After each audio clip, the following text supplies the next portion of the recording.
Hi dear friends, welcome to another video. എൻ്റെ മറ്റൊരു വീഡിയോയിലേക്ക് എല്ലാവർക്കും സ്വാഗതം.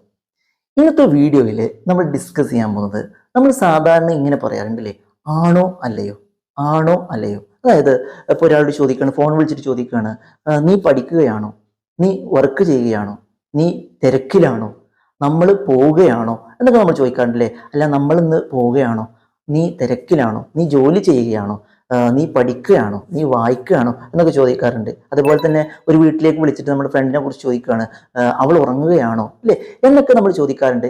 അതുപോലെ തന്നെ നമ്മൾ ഇതിന് ഉത്തരമായിട്ട് അതെ അവൾ ഉറങ്ങുകയാണ്, അതെ ഞാൻ തിരക്കിലാണ്, അതെ ഞാൻ ജോലി ചെയ്യുകയാണ്, അതെ നമ്മൾ ഇന്ന് പോവുകയാണ്, അല്ലെങ്കിൽ അല്ല നമ്മൾ ഇന്ന് പോകുന്നില്ല, ഇല്ല അവൾ പഠിക്കുന്നില്ല, ഇങ്ങനെയൊക്കെ നമ്മൾ മറുപടിയും പറയാറുണ്ട്. അപ്പോൾ ഇതെങ്ങനെയാണ് ചോദിക്കുക എന്നും ഈ മറുപടികൾ എങ്ങനെയാണ് കൃത്യമായി പറയേണ്ടത് എന്നുമാണ് നമ്മൾ ഇന്നത്തെ വീഡിയോയിൽ ഡിസ്കസ് ചെയ്യാൻ പോകുന്നത്. അപ്പോൾ ഈ വീഡിയോ ഇപ്പോൾ തന്നെ ലൈക്ക് ചെയ്യുക, സമയം കളയാൻ നമുക്ക് വീഡിയോയിലേക്ക് പോകാം. ഓക്കെ, അപ്പോൾ നമ്മൾ പറഞ്ഞു ആണോ അല്ലയോ, ആണോ അല്ലയോ. അവൾ ഉറങ്ങുകയാണോ, ഫ്രണ്ടിൻ്റെ വീട്ടിലേക്ക് വിളിച്ചിട്ട് നമ്മൾ ചോദിക്കുകയാണ്, അവൾ ഉറങ്ങുകയാണോ, അവൾ ഉറങ്ങുകയാണോ. അപ്പോൾ ഈ വാചകം നമ്മൾ ഇംഗ്ലീഷിലേക്ക് പറയാൻ വേണ്ടിയിട്ട് നമ്മൾ മൂന്നാല് കാര്യങ്ങൾ നമ്മുടെ മനസ്സിലേക്ക് ഉണ്ടായിരിക്കണം. ഈ ആണ്, ആകുന്നു എന്നൊക്കെ പറയാൻ ഉപയോഗിക്കുന്ന വാക്കുകൾ നിങ്ങൾ പഠിച്ചിരിക്കണം. വളരെ സിമ്പിളാണ്. ആണ്, ആകുന്നു എന്നൊക്കെ പറയാൻ വേണ്ടിയിട്ട് 3 വാക്കുകളാണ് നമ്മൾ ഇംഗ്ലീഷിൽ ഉപയോഗിക്കുന്നത്. Is, am, are. പരിചയമുള്ള സാധനങ്ങൾ തന്നെ ആയിരിക്കും അല്ലേ. Is, am, are primary auxiliary വെർബുകളിൽപ്പെട്ട ആദ്യത്തെ 3 വാക്കുകളാണ്, 3 ഓക്സിലറികളാണ് ഈസ്, ആം, ആർ. ഈ 3 അർത്ഥം എന്ന് പറയുന്നത് ആണ്, ആകുന്നു എന്ന് തന്നെയാണ്. ഇത് 3 കൂടെ ഒരുമിച്ച് ഉപയോഗിക്കുകയല്ല, ഓരോ സിറ്റുവേഷനിലും ഓരോന്നും ഉപയോഗിക്കും.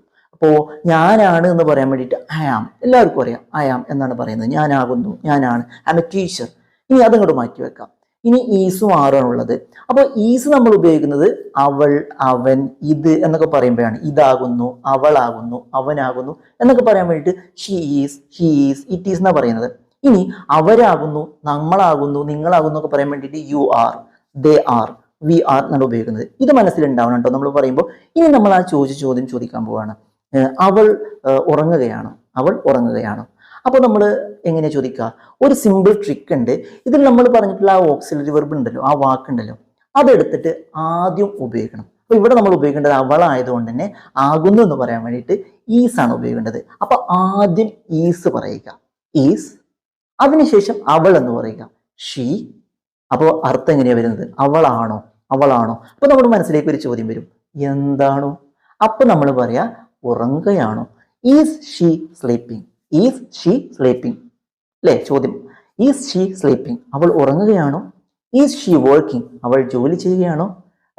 ഈസ് ഹി കമ്മിങ്, അവൻ വരികയാണോ എന്നൊക്കെ ചോദിക്കാം. അതേപോലെ തന്നെ ഈസ് ഇറ്റ് വർക്കിംഗ്, ഇത് വർക്ക് ചെയ്യുകയാണോ, ഇത് വർക്ക് ചെയ്യുന്നുണ്ടോ എന്നൊക്കെ ചോദിക്കാം. അപ്പോൾ ഈസ് എന്നുള്ള വാക്ക് ആദ്യം വെച്ചിട്ട് അതിനുശേഷം നമ്മളൊരു സബ്ജക്റ്റ് പറഞ്ഞാൽ അവനാണോ, അവളാണോ, ഇതാണോ എന്നാണ്. ഇനി എന്താണോ എന്നുള്ളത് അങ്ങോട്ട് പറഞ്ഞാൽ മതി. ആ ഷീ മാറ്റിയിട്ട് നമ്മൾ അവൻ എന്നാക്കാണ്, ഹി എന്നാക്കാണ്. എന്നാലും ഇതുപോലെ തന്നെയാണ് അർത്ഥം കിട്ടുന്നത്. ഈസ് ഹി വർക്കിംഗ്, അവൻ ജോലി ചെയ്യുകയാണോ. ഈസ് ഹി സ്ലീപ്പിംഗ്, അവൻ ഉറങ്ങുകയാണോ. ഈസ് ഹി സ്റ്റഡിയിങ്, അവൻ പഠിക്കുകയാണോ. ഈസ് ഹി ബിസി, അവൻ ബിസി ആണോ. ഇങ്ങനെയാണ്. അപ്പോൾ അതിന്റെ ട്രിക്ക് മനസ്സിലായില്ലേ. ആ ഓക്സിലറി വെർബ് നമ്മൾ ആദ്യം ചേർത്ത് കഴിഞ്ഞാൽ നിർബന്ധമായിട്ടും അത് ചോദ്യമായി മാറും, ആണോ എന്നുള്ള അർത്ഥത്തിലേക്ക് മാറും എന്നുള്ളതാണ്. ഇനി ഇതിന്റെ ഉത്തരം നമ്മൾ പറയുന്നതും ഇതുപോലെ തന്നെയാണ്. ആ ഓക്സിലറി വെർബ് ഉത്തരത്തിൽ ഉണ്ടായിരിക്കണം. അതിന്റെ ഉത്തരം ഇപ്പോൾ അവൾ ഉറങ്ങുകയാണെങ്കിൽ ആ കുട്ടിയുടെ അമ്മ അല്ലെങ്കിൽ അവന്റെ അമ്മ നമ്മളോട് പറയും, അല്ലെങ്കിൽ അച്ഛൻ നമ്മളോട് പറയും അതെ, യെസ് എന്ന് മാത്രം ഉത്തരം പറഞ്ഞാൽ മതി. അല്ലെങ്കിൽ നോ ആണെങ്കിൽ നോ എന്ന് മാത്രം ഉത്തരം പറഞ്ഞാൽ മതി. പക്ഷേ അത് മാത്രമല്ല നമ്മളോട് ഉത്തരമായിട്ട് പറയുന്നത്, ഒരു വളരെ പൊളൈറ്റ് ആയിട്ട് കംപ്ലീറ്റ് ആയിട്ട് പറയണം എന്നുള്ളത്. അതെ അവൻ ഉറങ്ങുകയാണ്, അല്ല അവൻ ഉറങ്ങുകയല്ല, ഇങ്ങനെ പറയണം. അപ്പോൾ വളരെ സിമ്പിളാണ്. ജസ്റ്റ് കേട്ടാൽ തന്നെ നിങ്ങൾക്ക് മനസ്സിലാവും. യെസ് ഷീ ഈസ്, അതെ അവൾ ഉറങ്ങുകയാണ്. യെസ് ഹി ഈസ്, അതെ അവൻ ഉറങ്ങുകയാണ്. എങ്ങനെയാ മനസ്സിലായോ. യെസ് ഹി ഈസ്, നേരത്തെ ചോദ്യമായിട്ട് പറഞ്ഞ അതേ വാചകം നമ്മൾ തിരിച്ചു പറഞ്ഞു. ഈസ് ഷീ, അവൾ ഉറങ്ങുകയാണോ. ഈസ് ഷീ സ്ലീപ്പിംഗ്, അവൾ ഉറങ്ങുകയാണോ. യെസ് ഷീ ഈസ് സ്ലീപ്പിംഗ് എന്നാണ് പറയേണ്ടത്. പക്ഷെ സ്ലീപ്പിംഗ് കൊണ്ട് ഒഴിവാക്കാം. യെസ് ഷീ ഈസ്, അതെ അവൾ ഉറങ്ങുകയാണ്. അപ്പൊ യെസ് ഷീ ഈസ് എന്ന് പറയുമ്പോൾ ഉത്തരവും, ഈസ് ഷീ എന്ന് പറയുമ്പോൾ ചോദ്യമാവും എന്നുള്ളതാണ്. അപ്പൊ ഇങ്ങനെയാണ് ഉത്തരങ്ങൾ പറയേണ്ടത്. നോ ഷീ ഈസ് നോട്ട്, അല്ല അവൾ ഉറങ്ങുകയല്ല. നോ ഹി ഈസ് നോട്ട്, അല്ല അവൻ അങ്ങനെ ചെയ്യുകയല്ല എന്നാണ്. ഇനി ഇതുപോലെ തന്നെ ഇപ്പോൾ നമ്മൾ പോവുകയാണോ, നമ്മൾ ഇന്ന് പോവുകയാണോ എന്ന് ചോദിക്കണം ഒരാൾക്ക്. അപ്പൊ എങ്ങനെ ചോദിക്കുക, are we going, are we going today, നമ്മൾ ഇന്ന് പോവുകയാണോ, ആർ വി ഗോയിങ് ടുഡേ, നമ്മൾ ഇന്ന് ഇവിടുന്ന് പുറപ്പെടുകയാണോ, പോവുകയാണോ എന്ന് ചോദിക്കുകയാണ്. ഇവിടെ എന്തുകൊണ്ട് ആറ് വന്നു? അതിനുശേഷം നമ്മൾ എന്ന് പറഞ്ഞതുകൊണ്ടാണ് ആകുന്നു എന്ന് പറയാൻ വേണ്ടിയിട്ട് ഈസ് ഉപയോഗിക്കാതെ ആർ ഉപയോഗിച്ചു. അതിപ്പോ യു ആണെങ്കിലും ദേ ആണെങ്കിലും ഒക്കെ നമ്മൾ ആറാണ് ഉപയോഗിക്കുന്നത്. ആർ ദേ പ്ലേയിങ്, അവർ കളിക്കുകയാണോ, ആർ ദേ പ്ലേയിങ് ഫുട്ബോൾ, അവർ ഫുട്ബോൾ കളിക്കുകയാണോ, അതെ അവരിപ്പോൾ കളിച്ചുകൊണ്ടിരിക്കുകയാണ്. Yes they are, yes they are playing എന്നാണ്. അപ്പൊ അത് പറയേണ്ട ആവശ്യമില്ല. യെസ് ദേ ആർ, അവര് അങ്ങനെ ചെയ്യുകയാണ്. യെസ് ദേ ആർ പ്ലേയിങ് എന്നെടുത്ത് പറയേണ്ട ആവശ്യമില്ല. Yes they are. No they are not, അല്ല അവർ കളിക്കുകയല്ല, കളിക്കാൻ പോകുന്നേ ഉള്ളൂ.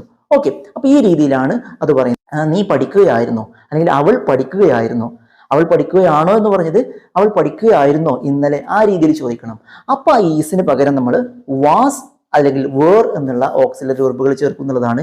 ഇതിന്റെ രണ്ടിന്റെ അർത്ഥം ആയിരുന്നു, ആയിരുന്നു എന്നുള്ള അർത്ഥമാണ് കേട്ടോ. വാസ് എന്ന് പറഞ്ഞാൽ യെസ് ഷീ വാസ്, അതെ അവളായിരുന്നു. അപ്പൊ ചോദ്യം എങ്ങനെ ചോദിക്കാം നമുക്ക്? വാസ് ഷീ സ്റ്റഡിങ്, അവൾ പഠിക്കുകയായിരുന്നോ?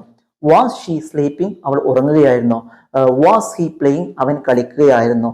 വേർ ദേ പ്ലേയിങ്, അവർ കളിക്കുകയായിരുന്നു എന്നൊക്കെ പറഞ്ഞാൽ ആയിരുന്നോ എന്നുള്ള അർത്ഥമാണ്. വാസ് എന്ന് പറയുമ്പോഴും വേർ എന്ന് പറയുമ്പോഴും ആയിരുന്നോ എന്നുള്ള അർത്ഥം കിട്ടാൻ വേണ്ടിയിട്ടാണ് യൂസ് ചെയ്യുന്നത്. അപ്പോൾ ഈസിനും ആമിനും ആറിനും പകരം കഴിഞ്ഞു പോയ രീതിയിൽ ചോദിക്കുകയാണെന്നുണ്ടെങ്കിൽ അതിന് നമ്മൾ ഉപയോഗിക്കുന്നത് വാസും വേറും തന്നെയാണ്. അപ്പൊ എന്തായാലും ഈ വീഡിയോ ഇഷ്ടപ്പെട്ടുണ്ടെങ്കിൽ നിങ്ങൾ ലൈക്ക് ചെയ്യുക. ആദ്യമായിട്ട് കാണുന്ന ആരെങ്കിലും ചാനൽ സബ്സ്ക്രൈബ് ചെയ്യാൻ നിങ്ങൾ മറക്കരുത്. മറ്റൊരു യൂസ്ഫുൾ ആയ വീഡിയോയുമായി നമുക്ക് വീണ്ടും കാണാം.